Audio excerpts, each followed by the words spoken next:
चलिए आगे बढ़ते हैं। मार्केट आउटलुक पर बात करने के लिए अब हमारे साथ फोर्ट कैपिटल के सीनियर फंड मैनेजर पराग ठक्कर जुड़े हैं। उनसे समझते हैं कि वो क्या कर रहे हैं मार्केट में इस समय। पराग जी, गुड मॉर्निंग। बहुत समय बाद आपसे बात हो रही है, तो अच्छा लग रहा है। पहले तो ये जो कॉन्वर्सेशन हो रही थी हमारी स्विगी के साथ, आपका क्या व्यू है स्विगी और जोमेटो जैसे स्टॉक्स पर?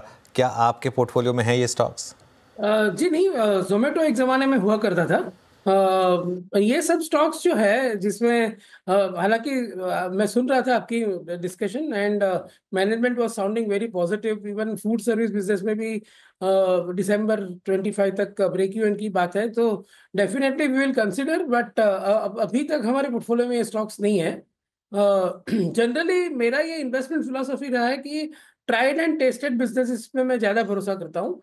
जैसे कि हमारे पोर्टफोलियो में हिंदुस्तान लीवर है, आप एसबीआई है, आईसीआईसीआई है, तो लार्सन है, तो या रिलायंस है। तो हम लोग, मेरा ये मानना है कि अगर ट्राइड एंड टेस्टेड बिजनेस ही अगर अपने कंफर्टेबल वैल्यूएशन में मिल जाए, जैसे फॉर एग्जांपल मैं आपको एक बात बोलूं कि एसबीआई एसबीआई का ही एग्जांपल लेते हैं। आज 7.5 लाख करोड़ के मार्केट कैप में आपको इंडिया की सबसे बड़ी बैंक, जो 25% 25% ऑफ इंडिया इकोनॉमी को फाइनेंस करती है, जिसका सालाना प्रॉफिट 61,000 करोड़ लास्ट ईयर था। मैनेजमेंट ने खुद बोला हुआ है 3 से 5 साल में 1 लाख करोड़ हो जाएगा। 2.5 लाख करोड़ उसमें सब्सिडरी वैल्यू है, तो आपको 5 के पी पे एसबीआई मिल रहा है। तो और जबकि डेफिनेटली जीडीपी ग्रोथ कम आया था, और उसी दिन मैंने आपकी चैनल पे ही इंग्लिश चैनल में बोला था कि ये जो है ये बॉटम है, because of various reasons like election and monsoon and prolong monsoon and heat wave. और यहाँ से जो भी होगा पॉलिसी साइड से भी जो होगा, जैसे कि 6 तारीख को जो आरबीआई पॉलिसी है, उसमें भी आई एम एक्सपेक्टिंग कुछ लिक्विडिटी इन्फ्यूजन ही होगा, और गवर्नमेंट स्पेंडिंग भी यहाँ से बढ़ सकती है। तो यहाँ से लेके जब अप्रैल में हम जाएंगे तो इकोनॉमिक आउटलुक काफी अच्छा होगा। और सबसे इंपॉर्टेंट बात जो मैं हमेशा बोलता हूँ कि from macro perspective India is very very well placed. आप देखिए ऑयल 72 73 है, in spite of Wars going on. Current account deficit control में है, फिजिकल डेफिसिट कंट्रोल में है। इंडिया की कॉर्पोरेट बैलेंस शीट जो है वो काफी अंडर लेवरेज्ड है। और इंडिया की बैंकिंग बैलेंस शीट जो है उसमें टीआर 1 कैपिटल काफी अच्छा है, तो कैपिटलाइज बैलेंस शीट है। Very very strictly regulated economy है अपनी, फिर भी ये जो ग्रोथ आ रहा है वो आ रहा है अभी। और अभी तक का जो प्रॉब्लम था मेरे हिसाब से एक गवर्नमेंट स्पेंडिंग की कमी और एक लिक्विडिटी की कमी रही थी मार्केट में। अगर आरबीआई ऑब्लाइज करती है इकोनॉमी को, थोड़ा सा लिक्विडिटी अगर बढ़ता है तो आई वुड से economy related sectors like banks, SBI, ICICI, federal, और काफी सारे छोटे पीएसयू बैंक्स भी है, कैनरा, पीएनबी जैसे स्टॉक्स भी है, जिनके सीडी रेशियो 75% के नीचे है, उनको लैंडिंग के लिए काफी मौके मिलेंगे आगे जाके। और वैल्यूएशंस ये सब बिलो 1 टाइम बुक है। एसबीआई 1.1 टाइम बुक है। जैसे मैंने बोला एसबीआई ऑन FY26 7 का पी है सिर्फ। तो और 16 से 18% आरओई बनाने वाली बैंक आपको 1.1 टाइम बुक पे मिल रही है। तो जैसे जैसे इंडिया पे आउटलुक सुधरेगा, आई थिंक ये सब स्टॉक्स को काफी अच्छा करना चाहिए। ओके। इसके अलावा और कौन सी स्पेसेस हैं जहां पर आप बुलिश हैं? चलिए एसबीआई तो आपको बहुत बड़ा एक क्लियर कट व्यू हो गया। इसके अलावा और पैसा लगाने का मौका कहां पर है यहाँ पर इस समय? कोई अगर 2-3 स्टॉक आइडियाज आपके पास हो इस समय? तो बेसिकली मेरा ये मानना है कि इसी एफआईआई की सेलिंग की वजह से लार्ज कैप्स काफी सस्ते हो चुके हैं। तो जैसे कि फॉर एग्जांपल Q2 में हमने देखा कि एफएमसीजी के रिजल्ट्स काफी खराब आए थे।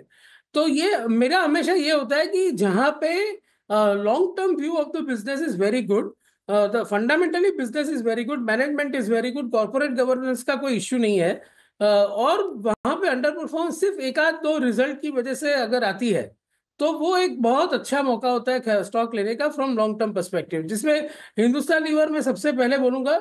कंपनी की ग्रोथ ऑफिसर यूनिलीवर की जो ग्रोथ ऑफिसर थी, वो 2 हफ्ते पहले इंडिया में थी।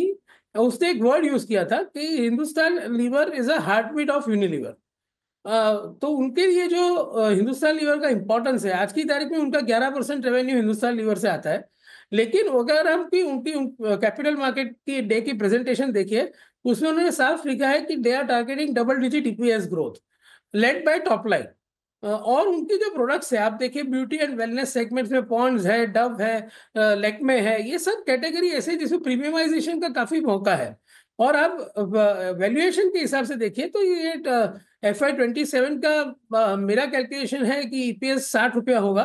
तो जब जब कोई non cigarette FMCG stock 1 year forward basis पे 40p पे मिलता है, I think it's a good opportunity, because ये सब बिजनेस के ROC इनफाइनाइट होते हैं।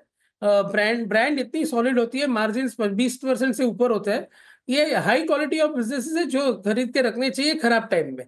वैसे ही मैंने आपके चैनल पे ही परसों बोला था कि जो मेन प्रॉब्लम था गवर्नमेंट स्पेंडिंग का, वो अब सॉल्व होने जा रहा है। और एक इंपॉर्टेंट बात मैं यहाँ पे बोलना चाहूंगा कि L&T being the largest construction company, जिसके पास 5 लाख करोड़ से ज्यादा के ऑर्डर है, उन्होंने ये 2 क्वार्टर के बावजूद जो इतने वीक गए in terms of capital spending, फिर भी अपना रेवेन्यू इनफ्लो और ऑर्डर बुक गाइडेंस कम नहीं किया था। ये बहुत इंपॉर्टेंट चीज थी जो शायद कई लोगों ने मिस की है। तो अगर आगे जाके ये मोमेंटम पिकअप होता है, जो मुझे क्लियरली होता हुआ दिख रहा है, तो L&T जैसे स्टॉक्स में भी अभी, जैसे परसों तो स्टॉक काफी कम लेवल पे था, लेकिन मेरा ये मानना है कि ये सब लार्ज कैप, जैसे रिलायंस है, रिलायंस ऊपर से 20% अभी भी नीचे मिल रहा है, जबकि रिफाइनिंग मार्जिन लास्ट 1.5 महीने से बढ़ रहे हैं। राइट, रिटेल फेस्टिव में डेफिनेटली इलेक्ट्रॉनिक्स, फैशन, ये सब चीजों ने अच्छा ही किया होगा। सो द पॉइंट इज के और रिलायंस का आप अगर कैश फ्लो यील्ड देखिए, आज 8% कैश फ्लो यील्ड पे बैठा है स्टॉक। बीच में वो जो स्टारलिंक वाली चीजें आई थी जिसकी वजह से नेगेटिव परसेप्शन बना था, लेकिन आई थिंक धीरे धीरे सबको समझ में आ जाएगा कि वो सब चीजों में काफी टाइम है, और वो कुछ लोगों के लिए ही है, because those are very expensive services. So I would say कि जियो में टैरिफ हाइक का जो इम्पैक्ट आएगा वो भी Q3 Q4 में दिखने लगेगा। तो मेरे ख्याल से जो क्वार्टरली रिजल्ट्स है रिलायंस के, जो अब तक पहले 2 क्वार्टरों में काफी म्यूटेड रहे थे, वो अगले क्वार्टरों में काफी इंप्रूवमेंट होगा इसमें। और 8% कैश फ्लो यील्ड पे स्टॉक है। तो मेरा ये मानना है कि apart from banking, where I am bullish on many banks, like I told you, SBI, HDFC, ICICI, Axis, Federal, even Canara, PNB ji. Kind of, और बाकी जैसे मैंने बोला रिलायंस, लार्सन, HUL, ये सब stocks, large cap stocks mainly because of FII selling are available at very attractive valuations. अच्छा पराग जी, आज सुबह से हम बहुत सारे सेक्टर से बातचीत कर रहे हैं, आपसे भी बातचीत हुई उस सेक्टर पे हो गई, लेकिन एक सेक्टर अभी इस तेज़ी में पार्टिसिपेट नहीं कर रहा है, वो है auto. Look at Maruti. M&M स्थिर है फिर भी, बट टाटा मोटर्स ऑटो में, सब में, मैं including it's passenger vehicle segment, two wheeler segment and commercial vehicle segment, अभी इस प्राइस पर आपको क्या एंटर करने लायक वाजिब लग रहा है? हमारे पोर्टफोलियो में जो है वो, और मैं पहले तो ये डिस्क्लेमर करना चाहूंगा कि जो भी स्टॉक्स के ऊपर हम बात कर रहे हैं वो या तो हमारे पोर्टफोलियो में हो भी सकते हैं, नहीं भी हो सकते हैं, हमारे PMS के पोर्टफोलियोज में। और ये मैं कहना चाहूंगा आपके सारे दर्शकों से कि खुद अपना रिसर्च करें, या तो फाइनेंशियल एडवाइजर से कंसल्ट करके ही इन्वेस्टमेंट करें। ये मेरे पर्सनल व्यूज है, और इसमें से काफी सारे स्टॉक्स हमारे पोर्टफोलियो में हैं, और इसीलिए मैं ज्यादा करके लार्ज कैप की बात कर रहा हूँ, ताकि कोई गलत इन्फ्लुएंस होके कोई mid cap small cap share खरीद ना ले। तो महिंद्रा एंड महिंद्रा एक स्टॉक है जो हमारे पोर्टफोलियो में है, बिकॉज हमें ऐसा लग रहा है कि आफ्टर दिस सिलेक्शन गवर्नमेंट का फोकस रूरल इंडिया पे काफी रहेगा।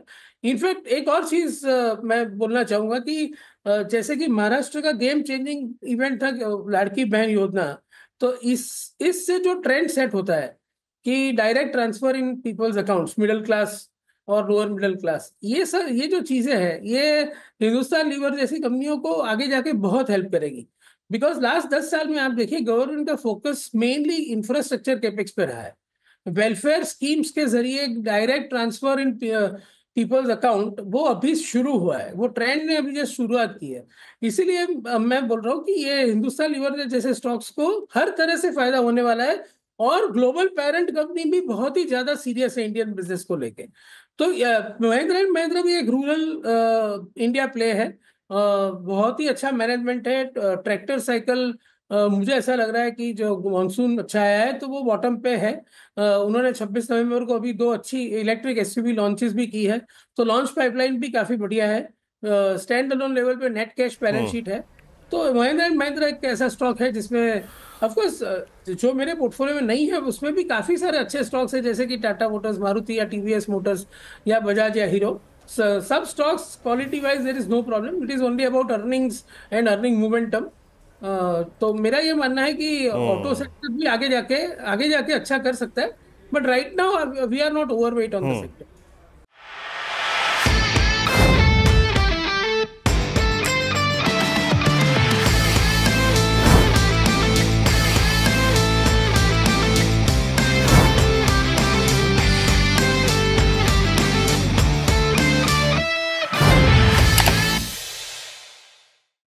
बता दें कि मनी कंट्रोल पर दिए गए विचार एक्सपर्ट्स के अपने निजी विचार होते हैं। वेबसाइट या मैनेजमेंट इसके लिए उत्तरदायी नहीं है। यूजर्स को मनी कंट्रोल की सलाह है कि कोई भी निवेश निर्णय लेने से पहले सर्टिफाइड एक्सपर्ट की सलाह लें।